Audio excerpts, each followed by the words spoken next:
Welcome to the Sinai Chicago Health and Hope podcast, where caregivers from Sinai Chicago share insights, updates, and important advice on the health topics impacting our communities. From the latest in medical research to practical tips for improving wellness, our doctors, nurses, and health professionals are here to help you and your families take control of your health. I'm your host, Maggie McKay. May is Mental Health Awareness Month, a time to shine a light on the importance of mental well-being and remind ourselves that seeking support is a sign of strength, not weakness. Mental health affects every one of us, and yet too often it's a conversation that gets pushed to the sidelines, especially when it comes to children and teens.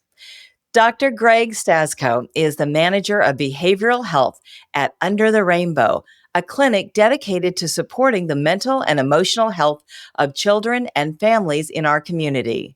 Greg and his team are on the front lines every day, helping young people navigate anxiety, depression, trauma, and so much more.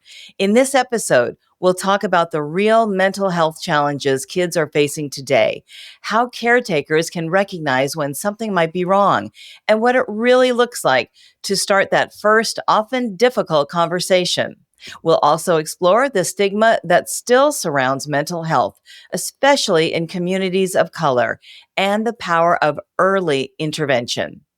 It's so great to have you here, Doctor. Can you tell us about your role at Under the Rainbow and what kind of support the clinic offers to children and families? Thanks so much for having me. So I'm Dr. Greg Stasko. I'm a licensed clinical psychologist, and I'm the manager of Under the Rainbow, which is essentially a community mental health agency that's located in the middle of Mount Sinai Hospital on the west side of Chicago. So our clinic is a traditional outpatient clinic. We provide individual, family, and group therapy services to youth and their families, case management as well, and also some medication management. We typically start seeing kids around 3 years of age. That's about the youngest kids that we work with. And then we work with them through into early adulthood often. If they're connected to a therapist, even after they turn 18 and they want to continue receiving services, they're able to do that into the young adulthood with their therapist at Under the Rainbow. Essentially, our specialty or one of our main focuses is complex trauma. So many of the families that come to us for services have experienced trauma in some form. Although we see kids who are presenting with all different needs and in issues related to social issues, school, family issues, and a whole range of mental health diagnoses, depression, anxiety, trauma, as I mentioned. We're a multidisciplinary team, psychologists, social workers, licensed clinical professional counselors, a psychiatrist, and a nurse practitioner as well. Additionally, we have a training program. We also train master's interns and doctoral externs who are pursuing advanced degrees in psychology or social work. And we do quite a bit of engagement with the community as well, presenting on different topics related to mental health, doing some direct services in schools in the community, and then also teaching the mental health first aid curriculum developed by SAMHSA. So you mentioned a few, but what are the most common mental health challenges that you're seeing in kids and teenagers right now?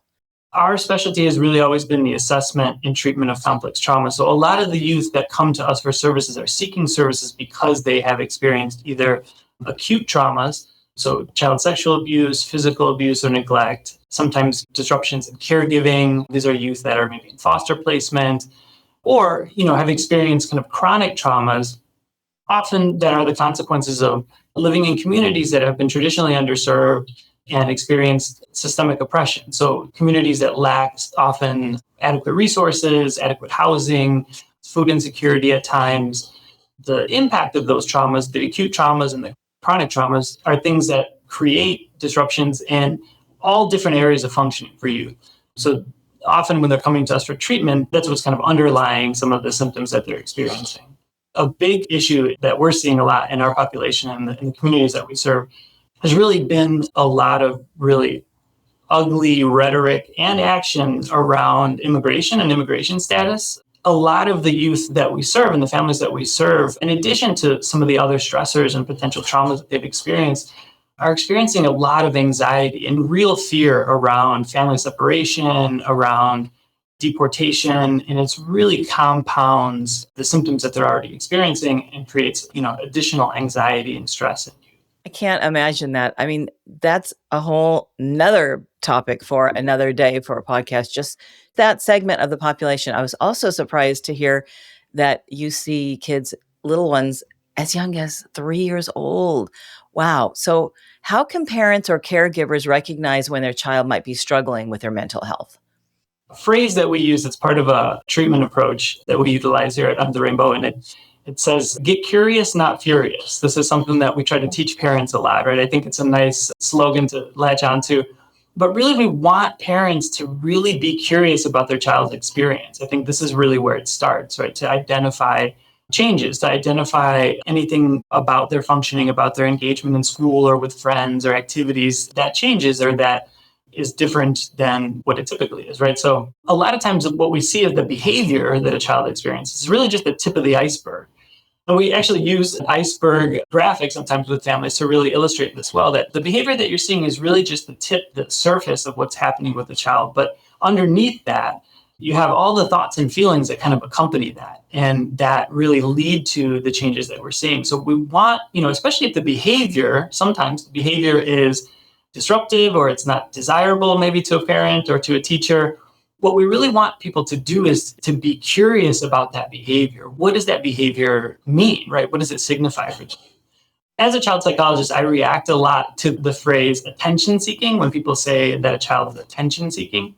And I like to really try to flip that and have people think about behavior as connection seeking rather than attention seeking. So if we can get curious about why a child is acting in a certain way, what are they trying to meet? What needs are they trying to meet through that behavior? We can really understand it in a different way. And then it takes us and especially, as parents or guardians, right, it takes our emotional reaction out of the equation and allows us to really seek connection with children. That connection and that attunement is really what will allow us to understand our children better and to understand when they might need help or support in different areas. So, on a basic level, what are some signs, just like three very common signs that a child is struggling?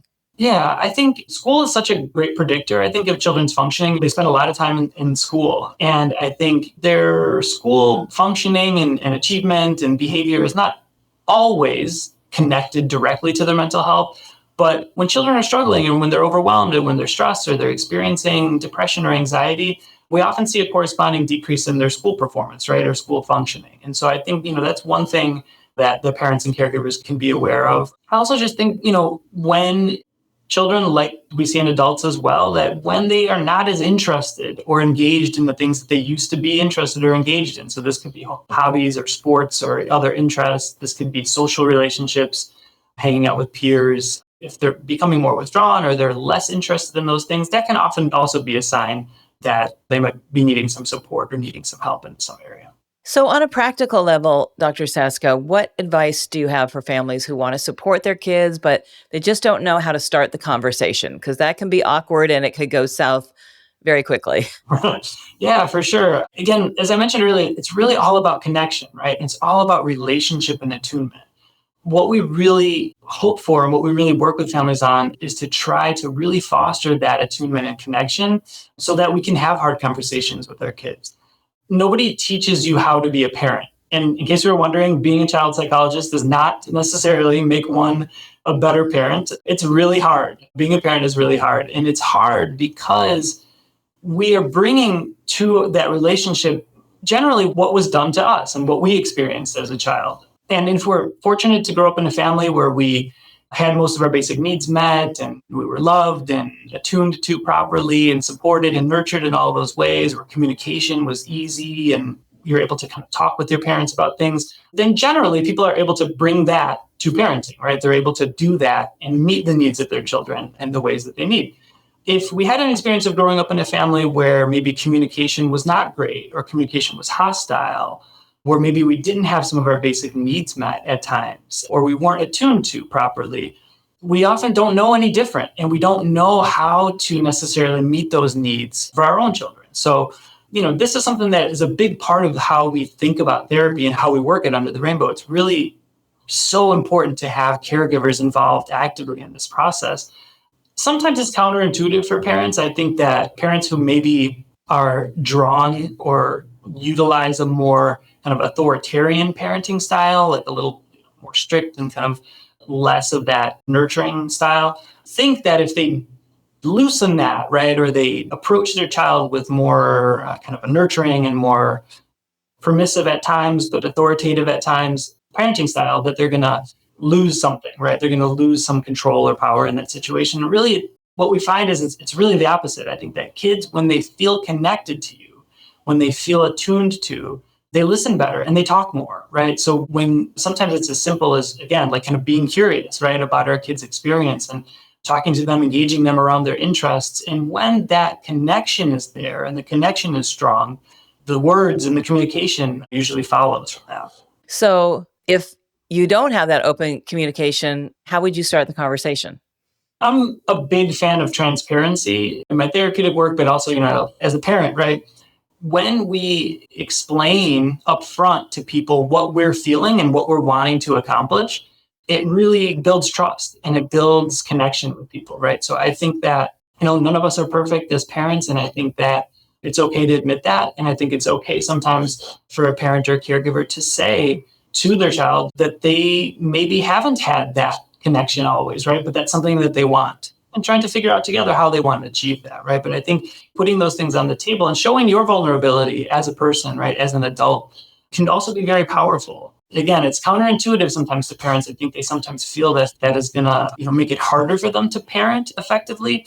And really what we find is it's the opposite. It really makes it a lot easier when that trust is there and the connection is there. So there's still stigma around mental health, sadly, especially in communities of color. So what are some ways we can break that down? I think one of the main things is just keep normalizing and talking about therapy as an aspect of well-being and health, as something that is not something that we turn to as a last resort, that we don't need to access only when we're in crisis or really at our lowest points, but it can be a really big part of your well-being, right? And how we think about taking care of ourselves. Shout out to my therapist. I recently went back to therapy a few years ago after losing a parent. And it's been such an important part of just my journey as a parent, as a partner, and just healing, from losses. So it's something that I can always turn to help support me and to kind of balance all of the different roles and demands that I have and the relationships that I have. Young people are doing a really great job with this too, with the normalizing and the reducing of the stigma. I will say I'm very impressed often with how young people are talking about therapy and how much it's become something that's a lot more normal in terms of their experience. Definitely on social media as well. Social media is a mixed bag. That's a whole other conversation. There's pros and cons to it. It could be dangerous. It could be helpful. There's a lot. It's a really complicated field to talk about. But one of the places that youth are doing this is on social media and kind of normalizing some of the experiences that they have. I've had this kind of a funny experience a few times over my career where, say I was going to a client, a young person's school for a meeting, a teacher, a social worker, usually sit down and we prepare the child beforehand, like, come to your school. Nobody's going to know that I'm there for you except for your teacher. If I see you in the hallway, I'm not going to, acknowledge you because I want to protect your privacy. But if you want to say something to me, you can. We go through this to prepare them for this experience and the confidentiality piece. So many times I've been, walking down the hall of a school and heard somebody yelling down the hallway, "Hey, everybody, that's my therapist." And it's just a kind of a cute experience. And to me, a real sign of how much that has changed, right? For young people, I'm thinking about therapy, not as something that they need to be ashamed of or embarrassed of, but something that can really potentially be a positive thing in their life. Can you tell us a story or an example of something that shows the difference early support can make? Sure, yeah. Recently I've had kind of a unique experience here at Under the Rainbow. I've actually been here for a little over 18 years as a small psychologist and then in more administrative roles. And so I've had this really unique experience a few times recently where a child that I worked with as a client here some years ago came back to bring their own child to therapy at Under the Rainbow. And sometimes will ask to talk to me or, ask if I'm still here, things like that. And to me, it's just such a wonderful, it speaks a lot to the environment and the culture that we want to create in our clinic where somebody feels they trust us enough to do that, right? And they had a positive enough experience as a child. And I'm not saying that these are all like the most successful, most wonderful examples of therapy that I've ever done. It's nothing like that. It's that somebody has felt understood in a way or listened to in a way, supported in a way, and we're able to recognize the need in their own child, right?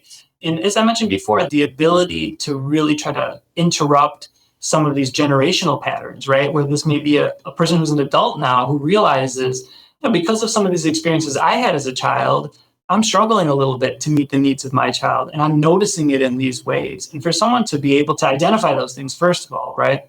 But then to come back and to trust a place and to trust, a clinic or a provider enough to bring their own child, it's just really a wonderful experience. And I think, like you said, kind of speaks to that, the importance of that early identification and just the introduction to therapy and what it is and what it could be.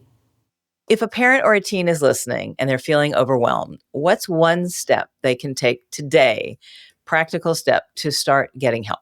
Well, having or identifying a trusted adult is something important. Sometimes those are our family members and sometimes they're not. A coach, a mentor, teachers. Schools, again, are a place where kids spend a lot of time, have usually relationships with teachers, potentially with social workers or counselors. But identifying who are those people? Who are the people in your life that you feel like you can get support from when you need it? And this is not to say that everybody needs to be in therapy when they're feeling stressed or they're feeling overwhelmed, but sometimes it's just having that first conversation with somebody that you trust and letting them know where you're at and what you're feeling. And maybe that the next step is to seek some professional help and to seek therapy. A lot of kids receive mental health services in schools as well. That's another place that, again, tends to be a place where those needs can be met and with some ease and reduces some of the barriers to accessing services. So that can be also a place to start.